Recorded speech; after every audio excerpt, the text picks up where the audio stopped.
descriptions are still extremely important. When Wesele were introduced to us as a new project from the Polish scene within atmospheric and depressive post-black metal. And although there was the post, clearly indicating the kind of approach we would find, it was swallowed up in the atmospheric and depressive, that gained priority before everything else.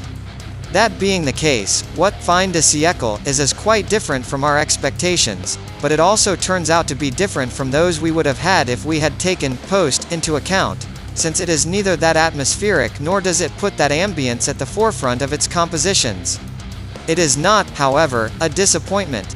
Interesting work that manages to create songs with the capacity to stay in our memory and with an identity far from being banal, or immediately decipherable as the label might imply. Record debut of Cigarette Vagina, a band that had already been presented to us on Verdoada's stage. It is always a triumph for us when we see a Portuguese band making it to the records, knowing how important this step is in the aspirations of musicians who want, and could become, professionals.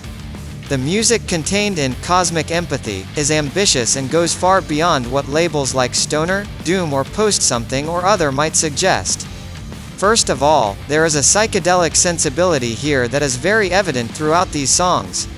And then this inability to define for sure their sound can easily, and lazily, be attributed to the fact that the band is in its first work and still doesn't have a defined musical identity. However, it seems to us that this is not so much the case, although we obviously believe that there is plenty of room for evolution and progression in that same identity, since the album has a musical thread that is far from heterogeneous.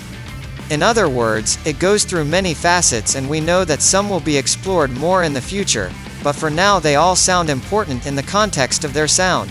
An extremely interesting and valuable debut and an unexpectedly rich album.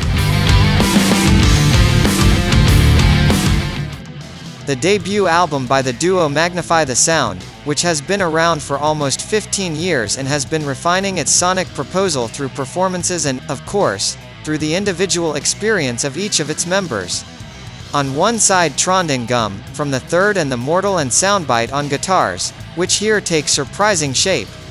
On the other Carl Håkan Wadland on percussion, which helps establish a ritualistic tension. Somewhere between ambient and experimental, these themes work as a sweet hypnosis to which we submit and enjoy while we are losing control of our body and even consciousness. Meditation has never been as wild as the one, Don't Give Us That Face, provides.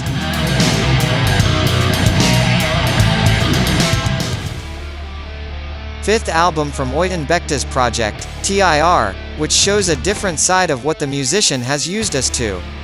A path that takes him to more bucolic paths, closer to something more dark folk and medieval in nature than something based on dungeon synth, as in the beginning of his career. And it's interesting to note how the cover ends up getting that connection to the purity of nature, taking on both ambient and that folk feeling that takes us back decades.